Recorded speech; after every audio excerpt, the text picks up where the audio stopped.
Good morning friends मु तपन आज हूँ 17 डिसेम्बर मंगलवार कौन रही सकाळ गुरुत्वपूर्ण खबर आसनु थरे नजर पकाइबा ता पूर्व जदि प्रथम थर पर आप आम चैनल को विजिट करुँचे ताहले चैनल वीडियो गोटे लाइक करूँ आ सब्सक्राइब कर पाखरे घंटी बटन को ऑन करूँ। असह्य शीतर थरुची ओडिशा 1 डिग्री खसिला पारद। सारा राज्य में असह्य शीत सकाळू राति घर बाहर भी मुस्किल। सकाळु कुहुड़ी छाड़ा को दिन 9टा हो जाता बेले संध्या हेउ हेउ माड़ी आसुछि शीत। कि दिन कि राति कोहला पवन में थरी जाउछि देह। विशेषकर उपांत और पहाड़िया अंचल अधिक शीत अनुभूत होउछि। शीतर प्रकोप में शिमिलीपाल अभयारण्य सर्वनिम्न तापमात्रा 1 डिग्री रही। अभयारण्य कोर इलाकार थिबा अपार बाहर कामड़े सर्वनिम्न तापमात्रा 1 डिग्री रेकर्ड कर बेले शिमिलीपाल कर्तृपक्ष यही सूचना देइछन्ति। गतकाली राति शिमिलीपालर नोआणरे 4 डिग्री तापमात्रा रेकर्ड कर बेले चहलारे 3 डिग्री रेकर्ड कर बरहई पानी रे 5 डिग्री रेकर्ड कर बेले गुडुगुड़िया 6 डिग्री एवं रामर तीर्थरे 10 डिग्री तापमात्रा रेकर्ड कर। परवर्ती खबर एणिकी एसी बगी रे यात्रा करिबा पड़िबो महंगा। जेनेराल पैसेंजरंकर नाही टेंशन। प्रत्येक वर्गर लोक गरीबंग ठारू आरंभ करी मध्यवित्त एवं धनी सबु श्रेणीर व्यक्ति ट्रेन यात्रा करती। अनेकंकु तो प्लेन छड़ा ट्रेन यात्रा करने को बेसी भल लगे। यात्री माने निज मन पसंद वर्ग में बसी यात्रा करें। निज पकेट अनुसार से माने टिकट करती। टंका थिबा लोक एही बगी रे जीवाकू भल पाउथबा बेले मध्यवित्त माने नॉन एसी अबा जेनेराल यात्रा बगी रे जाती। ट्रेन एसी बस रे बसी यात्रा करुथबा यात्री मानक पई आम पाखरे रही जरूरी सूचना जहाँ सेमानकू किछि मात्रा रे व्यथित करिबा निश्चय। एसी बगी दाम बढ़ाइबा पई संसदीय स्थायी कमिटी मत प्रकाश करिछि। जेनेराल क्लास रे यात्रा सस्ता रहिबा सह एसी क्लास रे रेट बढ़ाइबा पई खोजाइछि। 2024 मसीहा बजेट को गुरुत्व देई भाजपार संसदीय कमिटी प्रकार मत रखिछन्ति जहाँ यात्रा महंगा करिबा द्वारा 1.8 कोटी टंका आमदानी करा नै कमिटी लक्ष्य करा जायथिबा बेले पैसेंजर रेवेन्यू 80,000 कोटी हेबो बोली अनुमान करा जाउछि। एसी बगी रेट बढ़िबा नै कोनोसी अंतिम निष्पत्ति निया जाय नाही। रेल यात्री मानकु मिलुथुबा निम्नमानर खाद्य को नै मध्य कमिटी निज मत रखिछन्ति। ए दिगरे रेल विभाग विशेष दृष्टि देवा सह यात्री को उत्तम सुविधा जोगाई देवा विभागर प्रथम कर्तव्य बोली कहा। परवर्ती खबर 8th पे कमिशन कर्मचारी दरमा 3 गुणा बढ़िबो। लागू हेबो 8म वेतन कमिशन। देश में खूब शीघ्र लागू हो पारे 8म वेतन कमिशन। एने नुआ अपडेट सामना को आसी। 8म वेतन कमिशन बा 8th पे कमिशन लागू होगा नहीं देश में लक्ष लक्ष कर्मचारी अपेक्षा कर रही बेले एने बड़ अपडेट सामना को आसी। 8म वेतन कमिशन लागू करने को नहीं केंद्र सरकार बड़ घोषणा करें। एने प्रस्तुति चलाई केंद्र सरकार। मोदी सरकार 3 पाळीर प्रथम बजेट में 8म वेतन कमिशन 8th पे कमिशन लागू होगा नहीं बड़ अपडेट आसो बोली आशा कर बेले किंतु आसंता बजेट में एने बड़ घोषणा करें केंद्र सरकार किंतु सेभली किछि होई नथिला। निकटरे केंद्रीय कर्मचारी एवं पेंशन भोगी महंगा भत्ता वृद्धि करथिले केंद्र सरकार। चलित वर्ष महंगा भत्तारे 3% वृद्धि करथिला।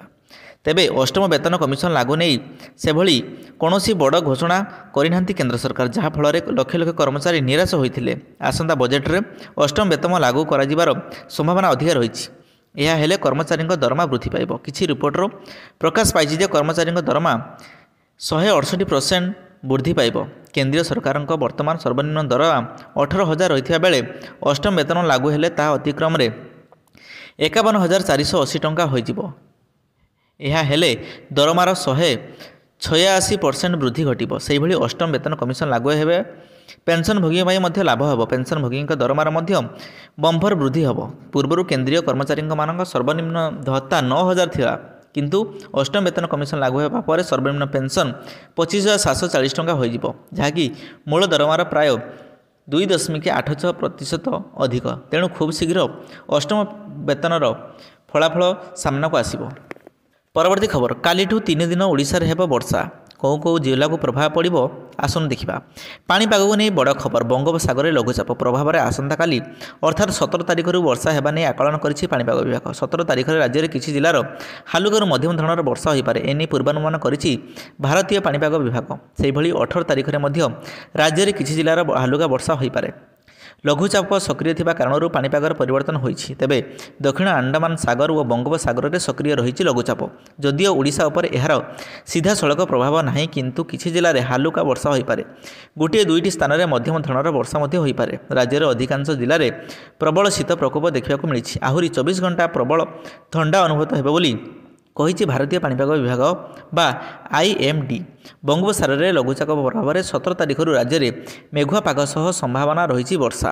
17 ତାରିଖରେ ରାଜ୍ୟରେ 2ଟି ଜିଲ୍ଲା ହାଲୁକା ବର୍ଷା ହୋଇପାରେ। ସେହିଭଳି ଆଉ 2ଟି ଜିଲ୍ଲା ହେଉଛି ଗଜପତି ଓ ଗଞ୍ଜାମ। ଏହି 2 ଜିଲ୍ଲାରେ ଗୋଟିଏରୁ 2ଟି ସ୍ଥାନରେ ହାଲୁକା ବର୍ଷା ହେବାର ସମ୍ଭାବନା ରହିଛି ପୂର୍ବାନୁମାନ କରିଛି ପାଣିପାଗ ବିଭାଗ। ସେହିପରି 18 ତାରିଖ ଓ 19 ତାରିଖରେ ବି କିଛି ଜିଲ୍ଲାରେ ବର୍ଷା ନେଇ ଆକଳନ କରାଯାଇଛି।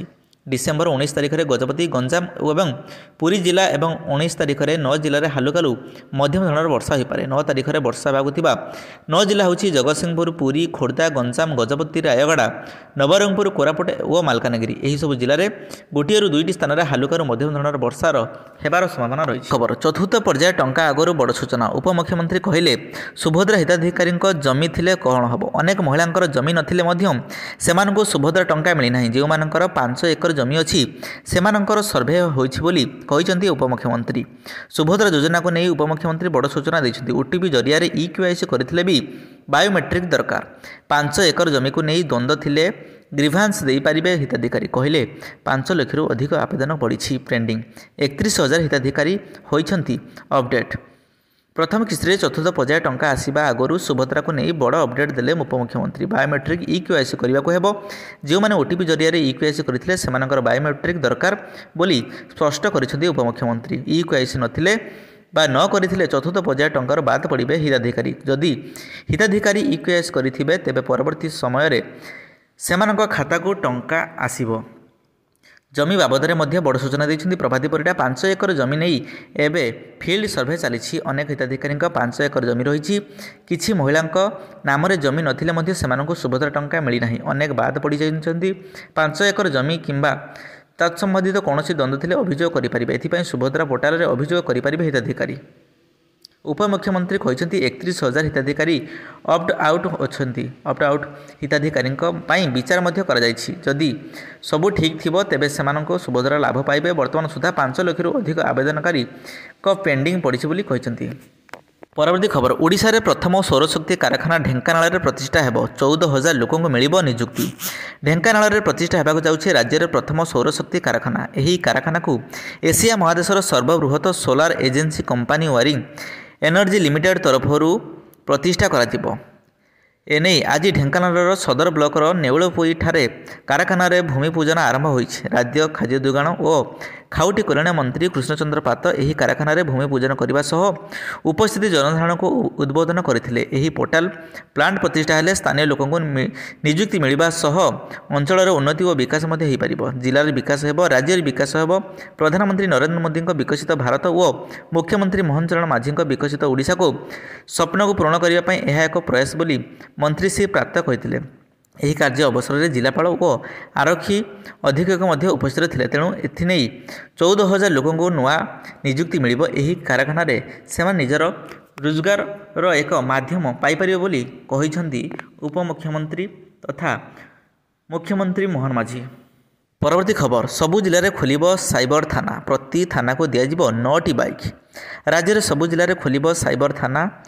69ତମ ପୁଲିସ ଡ୍ୟୁଟି ମିଟର ଉତ୍ପାଦନୀ କାର୍ଯ୍ୟକ୍ରମରେ ମୁଖ୍ୟ ଅତିଥି ଭାବେ ଯୋଗ ଦେଇଛନ୍ତି ମୁଖ୍ୟମନ୍ତ୍ରୀ ମୋହନ ଚରଣ ମାଝୀ। ସେ କହିଛନ୍ତି ଯେ ପ୍ରତି ଥାନାକୁ 9ଟି ବାଇକ୍ ଦିଆଯିବ।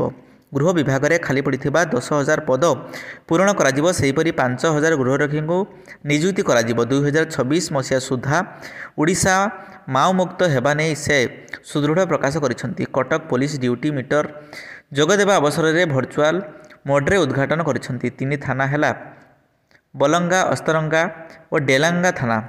ସେହିପରି ବୃତ୍ତିଗତ ସ୍ତରରେ ବିଭିନ୍ନ ପ୍ରତିଯୋଗିତାର କୃତିତ୍ୱ ହାସଲ କରିଥିବା ଦକ୍ଷ ପ୍ରତିଯୋଗୀମାନଙ୍କୁ ମୁଖ୍ୟମନ୍ତ୍ରୀ ପୁରସ୍କାର ଓ ଟ୍ରଫି ପ୍ରଦାନ ମଧ୍ୟ କରାଯାଇଥିଲା। କାର୍ଯ୍ୟକ୍ରମରେ DG YB ଖୁରାନିଆଙ୍କ ସମେତ ରାଜ୍ୟ ପୁଲିସ ବାହିନୀର ବହୁ ବରିଷ୍ଠ IPS ଓ ଅଧିକାରୀମାନେ ମଧ୍ୟ ଉପସ୍ଥିତ ଥିଲେ। ପୁରୀ ଜିଲ୍ଲାର 3 ନୂଆ ଥାନା ଉଦ୍ଘାଟନ କରିଛନ୍ତି ମୁଖ୍ୟମନ୍ତ୍ରୀ ମୋହନ ଚରଣ ମାଝୀ।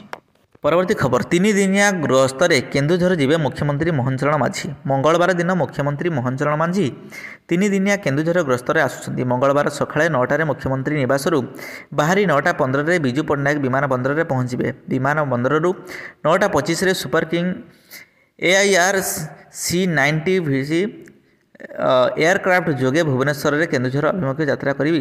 ସକାଳେ 10ଟାରେ ରାଇସୁଆ ଏୟାରଷ୍ଟ୍ରିପ୍ରେ ଓହ୍ଲାଇବେ। 10:25ରେ କେନ୍ଦୁଝର ଅଶୋକ ବାଟିକା ପହଞ୍ଚି ଅଲ୍ ଇଣ୍ଡିଆ ସାନ୍ତାଳୀ ରାଇଟ୍ସ ଆସୋସିଏସନର 7ମ ବାର୍ଷିକ ଉତ୍ସବରେ ଯୋଗ ଦେବେ। 11:40ରେ ସଭାସ୍ଥଳ ଛାଡ଼ିବେ। 12:05ରେ କେନ୍ଦୁଝର ମୋକଣା ସ୍ଥିତ ସତ୍ୟନାରାୟଣ ହାଇସ୍କୁଲରେ ସ୍ୱର୍ଣ୍ଣ ଜୟନ୍ତୀ ଉତ୍ସବରେ ଯୋଗ ଦେବେ।